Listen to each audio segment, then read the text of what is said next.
Envoyer un satellite s'écraser sur un astéroïde, c'est le projet fou que vous avez pu suivre il y a quelques semaines et voir à l'œuvre sous vos yeux. La mission DART a rempli ses fonctions à la perfection, déviée de sa trajectoire. Un astéroïde. Si bien d'ailleurs que la déviation de trajectoire a été presque plus importante que prévu, on va en parler. C'est ce que nous apprennent en tout cas les résultats dévoilés cette semaine par la NASA. Comme vous voyez, je représente la NASA aujourd'hui, mais nous avons aussi un représentant de l'ESA, puisque nous avons la chance d'avoir en plateau Yann Carnelli, responsable de la mission Hera pour l'Agence spatiale européenne. Bienvenue sur le plateau. Merci, bonjour. Alors, la mission Hera, qu'est-ce que c'est précisément? Parce que là, on parle de la mission DART, il faut bien qu'on comprenne ce projet d'ensemble que représente la défense planétaire pour l'Agence spatiale européenne. Tout à fait. Alors, en fait, cette mission conjointe a été étudiée du début et conçue du début, il y a 17 ans, comme deux missions indépendantes mais complémentaires. C'est-à-dire que pour tester complètement la technique de déviation d'astéroïdes, il fallait d'abord percuter un astéroïde et changer sa trajectoire. Et ensuite, envoyer une deuxième sonde pour étudier de près ce qui s'est passé, sachant que la première a été détruite dans l'impact. Et donc, depuis la Terre, l'astéroïde n'est qu'un point lumineux, donc les informations qu'on peut obtenir sont très limitées. Donc il faut aller sur place, investiguer de près ce qui s'est passé et compléter l'expérience en prenant toutes les données des instruments scientifiques. Oui. Alors, qui a eu cette idée assez dingue d'envoyer se jeter, presque en mission suicide, un satellite sur un astéroïde? Alors, c'était le début des années 2000. Peut-être tout le monde se rappelle du film Armageddon, effectivement. Et en ces années, il y avait beaucoup de questions. Qu'est-ce qu'on fait? Les agences, notamment la NASA et l'ESA, l'Agence spatiale européenne, ont travaillé sur plusieurs scénarios. Alors à l'époque, c'était un peu fou. On pensait à attacher des moteurs sur des astéroïdes ou les peindre d'une couleur différente pour changer la température. Il y avait plusieurs concepts.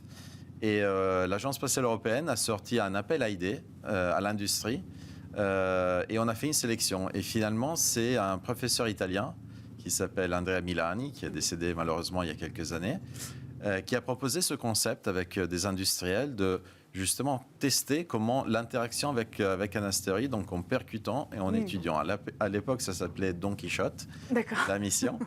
Et au fait, on a essayé au fur et à mesure, donc on l'a étudié, on a développé des technologies, ça a pris du temps, et finalement, ça a été, le concept a évolué jusqu'à quand les Américains ont proposé au fait un astéroïde binaire, qui simplifiait beaucoup la mission. Donc, précisons binaire, c'est-à-dire qu'il y avait un astéroïde principal et avec une petite lune, voilà, avec une petite lune qui tourne autour. Et donc, au fait, en percutant cette petite lune, la mesure est beaucoup plus simple, parce qu'on va changer la vitesse de la Lune autour de son orbite qui est de quelques centimètres par seconde, de quelques millimètres par seconde, plutôt que changer la vitesse d'un astéroïde autour du Soleil qui est de plusieurs kilomètres par seconde. Et donc mesurer 1 millimètre par seconde sur des kilomètres par seconde, c'est beaucoup plus compliqué. Donc en fait, cette idée de l'astéroïde donc double a été proposée par un scientifique américain, Andy Chang, pendant une conférence. On était en train de discuter dans un café et il a eu cette idée. Et ensuite, la chance a été qu'on a trouvé un astéroïde parfait, Didymos, qui est passé près de la Terre donc, il y a 2 semaines. Et tout a été développé autour de cet objet. Au fait, il est parfait pour plusieurs raisons. Tout d'abord, la taille de la Lune est exactement la taille qu'on veut, parce que ça représente la taille des astéroïdes les plus dangereux pour la Terre, 100 mètres, 150 mètres. Donc c'était un scénario réaliste sur le choix. Tout à fait, exactement. Donc on a la cible exactement la taille des astéroïdes qui sont plus dangereux, parce qu'au fait, ils sont petits, donc ils ne reflètent pas beaucoup de lumière. Et ils sont difficiles à détecter. Et il y en a beaucoup. Il y en a des millions dans le système solaire. Et en plus, cet astéroïde, donc, il est binaire, il nous permet de faire cette expérience de façon plus simple. Et enfin, il est passé très proche de la Terre, donc à 10 millions de kilomètres, qui n'est pas beaucoup. Il est dans la zone où on peut effectivement utiliser même les radars à Terre pour l'observer. Donc ces 3 facteurs ont fait en sorte que, voilà, c'était la cible parfaite. Alors, on était déjà allé sur un astéroïde avec la mission Rosetta. Qu'est-ce qui diffère là, technologiquement? Quel a été le défi? Parce qu'on pourrait se dire, sur le principe, l'énergie cinétique, c'est assez simple. Oui. C'était facile à mettre en œuvre. Qu'est-ce qui diffère de la mission Rosetta, qui, elle, était quand même assez complexe? Il fallait poser un atterrisseur sur l'astéroïde. Tout à fait. Alors, d'abord, Rosetta s'est posé, le lander de Rosetta Philae s'est posé sur une comète. Alors les comètes et les astéroïdes sont des objets très proches, mais pas tout à fait. Donc la comète est un peu comme est riche en eau, donc elle évapore et donc elle a cette queue magnifique qu'on observe. Et ce qui fait que piloter une sonde autour d'une comète est encore plus difficile qu'autour d'un astéroïde parce qu'on a toute cette poussière qui est éjectée et qui impacte la sonde et donc la pousse un peu comme la vol à voile. Voilà. Donc on avait fait plus dur, c'est ça que vous dites? C'est un peu plus dur, effectivement. Oui. Alors, par contre, pour Hera, ça sera difficile d'une autre façon parce que c'est un astéroïde double, donc le champ gravitationnel est dynamique, bouge. Et la taille de Dimorphos, donc la lune de Didymos, est extrêmement petite, 150 mètres. La comète de Rosetta faisait 4,5 km, si je me souviens bien, de diamètre, donc c'était un peu plus facile. Alors, ce qu'il faut savoir, c'est que justement, le champ gravitationnel de l'astéroïde est tellement faible qu'il est même plus faible que la pression de la lumière sur la sonde. Donc, au fait, on joue sur des équilibres très précaires et on peut faire des trajectoires incroyables justement pour explorer ce nouveau monde. Et on utilisera beaucoup de retours d'expérience, effectivement, de Rosetta. Le plus simple, c'est qu'au fait, on a les mêmes équipes à l'Agence spatiale européenne qui sont en charge des opérations. Donc, tous les outils qui ont été développés vont être réutilisés pour Hera. Alors, c'est ça qui est intéressant, hein, c'est que cette mission, elle a été mise en place d'une façon presque New Space. Hein, vous m'en parlez pour la préparation de cette émission. C'est-à-dire qu'elle est allée vite. Il y a eu beaucoup de réutilisation technologique, de savoir-faire aussi, que vous êtes allé chercher des équipes de la mission Rosetta. Est-ce que c'est quelque chose qui se fait en exploration, en recherche scientifique à l'Agence spatiale européenne? C'est la première fois qu'on a ce modèle d'aller vite, de faire peut-être aussi moins cher? Alors en fait, ce n'est pas la première fois. On a aussi des programmes technologiques qui sont faits justement exprès à l'Agence spatiale européenne pour prendre des nouvelles technologies et les démontrer, les valider en orbite. Donc, c'est des missions qui prennent beaucoup plus de risques parce que l'objectif est la validation technologique. Donc, on s'est inspiré un peu de ces missions-là pour aller pour la première fois et les appliquer pour la première fois, ce qu'on appelle dans l'espace profond. Typiquement, les missions d'exploration dans l'espace profond sont des missions extrêmement chères, extrêmement complexes. On développe des nouvelles technologies pendant des décennies. Hera, c'est un peu différent. Hera, on a regardé ce qu'il y avait déjà dans l'industrie, ou qui était juste à 1 centimètre d'être prêt, et qui a été justement développé dans soit des programmes technologiques, soit des programmes d'exploration, et on les a pris pour faire une sonde très rapidement. Donc, c'est quoi, 4 ans? C'est 4 ans. C'est rapide. Voilà. Normalement, le développement d'une sonde prend 7 à 8 ans, même des fois 10 ans. Oui. Donc, de cette façon, on a essayé effectivement de prendre quelques raccourcis et de faire une mission low cost, sachant que c'est la première mission qui a été approuvée dans le nouveau programme de Space Safety de l'Agence spatiale européenne, qui s'occupe justement de la défense planétaire, de la météorologie spatiale et des débris orbitaux, et donc de nous protéger de ces dangers spatiaux. Et Hera est la première mission, donc on a essayé de faire petit, vite et simple. Est-ce que l'idée, c'est de continuer à développer ce modèle économique pour les prochaines missions planétaires? Alors je pense qu'effectivement, il y a une niche pour ce type d'application, surtout qu'il y a beaucoup de pays en Europe qui sont en train de monter en investissements spatiaux, surtout même des petits pays européens. Et donc, ça peut permettre effectivement de démocratiser un peu l'espace profond. Tout à fait. La prochaine mission, c'est quoi? Donc, après Hera, l'idée, c'est d'aller sur une autre cible, plus petite, différente. Donc, il y a plusieurs options. Une des options, c'est l'astéroïde Apophis. Certains ont entendu parler parce que... Oui, il a une certaine réputation. Voilà, exactement. C'est le premier objet que pendant quelques mois, on était persuadé qu'il allait percuter la Terre. Ouais. C'était en 2009. Finalement, ce ne sera pas le cas, mais ça sera le premier objet de à peu près 450 mètres de diamètre qui va passer tellement proche de la Terre qu'il va passer à l'intérieur de l'orbite des satellites géostationnaires. D'accord. Et on pourra le suivre à l'œil nu. Ça, c'est prévu quand ? Ça sera prévu en avril 2029. D'accord. Et donc, il passe tellement proche de la Terre que les scientifiques disent que probablement sa forme va changer à cause de la gravitation terrestre. Et en fait, une des propriétés les plus inconnues des astéroïdes, c'est la structure interne. Et donc, étudier la structure interne directement, comme le fait ERA avec un radar, d'ailleurs français, de Grenoble, ou le faire de façon plus naturelle avec une déformation due au passage près de la Terre, c'est un paramètre clé pour des systèmes de défense planétaire. On comprend qu'on va continuer à développer toutes ces missions-là. Moi, ce que j'aimerais savoir, on parlait d'une réduction des coûts. Est-ce que c'est difficile aujourd'hui de trouver un budget, un financement pour des missions de deep space comme celle-là qui n'ont pas forcément de retour sur investissement alors qu'on met de plus en plus d'argent sur le space transportation, le transport spatial, le vol habité, l'exploration robotique aussi. Est-ce que c'est difficile de financer ces missions-là ? Comme le disait un directeur général de l'ESA, il y a quelques temps, heureusement, l'ESA a beaucoup d'idées par rapport au fonds qu'on a.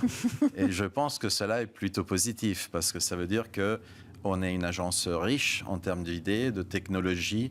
Et donc, je pense que c'est assez normal de batailler pour les fonds et faire en sorte que ce soit les meilleures idées qui soient implémentées. Cela dit, c'est vrai que l'investissement dans le spatial est extrêmement important. Il y a un retour économique global qui est supérieur à l'investissement direct dans certaines missions. On avait fait une analyse, par exemple, sur ERA. C'était un rapport 2-1, c'est-à-dire 1 euro investi sur ERA donne 2 euros économiquement. Mais alors comment on l'explique ça ? Qu'une mission comme ERA, qui est du deep space, permette une retombée économique ? Parce qu'au fait, il faut savoir que l'investissement dans le spatial, c'est d'abord un investissement dans le terrestre. C'est-à-dire que le coût d'une mission part pas dans l'espace. Le gros de la dépense, c'est l'ingénierie, les études, la science. Les développements technologiques, c'est les matériaux sur Terre. Donc tout ça, au fait, reste sur Terre. Nous, on pense toujours qu'on investit sur une mission qu'on envoie tout dans et tout part dans l'espace. Au fait, non, c'est juste la petite partie qui reste dans l'espace. Mais le gros d'une dépense d'une mission spatiale reste sur Terre.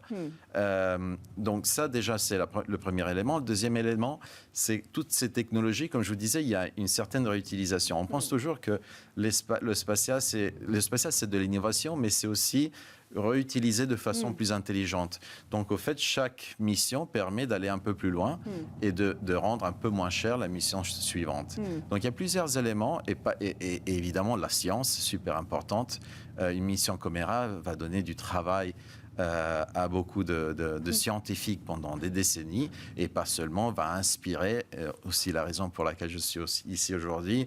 C'est une mission fantastique qui va inspirer beaucoup de jeunes que j'espère qu'ils vont entreprendre des études scientifiques, techniques, technologiques, de communication. Il y a plein de métiers qui peuvent se faire dans le spatial et donc alimenter l'économie. Oui. Alors, pour revenir une dernière fois sur la question du budget, quel était le budget de cette mission, par exemple, en particulier ? Alors, mission ERA coûte, clé en main, 300 millions d'euros. 300 millions d'euros, ce qui paraît très peu. Ce qui est assez peu pour une mission, effectivement, espace profond, deep space, comme on dit. Donc, alors, pas confondre, mission ERA, c'est le coût ERA et pas DART. Exactement. Le coût DART est à peu près le même chiffre, même ordre de grandeur. Et effectivement, c'est peu par rapport à ce qu'on a habitué. Cela dit, il faut aussi dire que ERA n'a pas développé des nouvelles technologies qui sont normalement la pièce fondamentale des grandes missions scientifiques qui répondent, par exemple, à des questions cosmologiques qui prennent des décennies pour être développées. Donc, on part quand même d'autre chose. Par contre, on peut effectivement dire qu'on ouvre une petite niche à des façons différentes. Et en plus de ça, je pense que c'est intéressant de dire qu'il n'y a pas seulement la sonde Hera, mais il y a aussi 2 petites sondes qui vont voler avec. On appelle ça des CubeSats, donc comme des drones, qui vont voler à l'intérieur de Hera jusqu'à l'astéroïde. Et une fois qu'on sera sur place, on va les déployer. Et donc, ils ont un système de propulsion propre. Donc, ils vont voler en formation. Ce sera la première fois qu'on envoie un CubeSat autour d'un astéroïde. Alors, ça sera la première fois qu'il va rester en place, parce que la mission DART, on avait un aussi qui a pris des photos magnifiques de l'impact, mais il n'avait pas les moyens de rester sur place. Donc, il a fait un vol très rapide. Dans la mission. Il est resté 3 minutes à proximité entre 50 et 200 km de l'astéroïde, tandis que Hera, ça sera effectivement la première mission qui va mettre en orbite autour d'un astéroïde 2 CubeSats et eux, ils ont des technologies incroyables, très petites, donc ils vont faire des mesures de minéralogie, un radar pour comprendre la structure interne, comme un rayon X. On va le cartographier, l'observer tous les angles. Tout à fait. À l'extérieur, à l'intérieur, la température, on va prendre toutes les mesures qui sont nécessaires pour valider nos modèles numériques d'impact et pouvoir extrapoler cette technique qu'on a testée sur Didymos à d'autres astéroïdes. Alors, dernière question.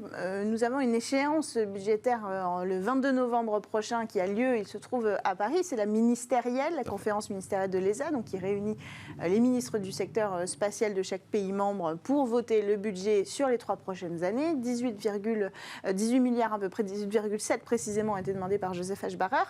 Est-ce que vous avez, vous aussi, dans la section défense de l'ESA, un budget qui va être voté à ce moment-là? Est-ce que ça fait partie du budget scientifique? Est-ce que ça va être difficile d'obtenir le budget attendu? Alors, c'est toujours difficile. Il y a beaucoup de priorités dans les pays membres. Et aujourd'hui, il faut l'avouer, on a des temps difficiles. Mais l'espace, effectivement, ne représente pas seulement un élément inspirateur, mais comme on a dit tout à l'heure, une valeur ajoutée dans l'économie européenne, une grande valeur ajoutée. Donc, on espère effectivement que ça soit une ministérielle de succès et de pouvoir développer encore plus ce qu'on appelle la space economy et donc aider l'économie.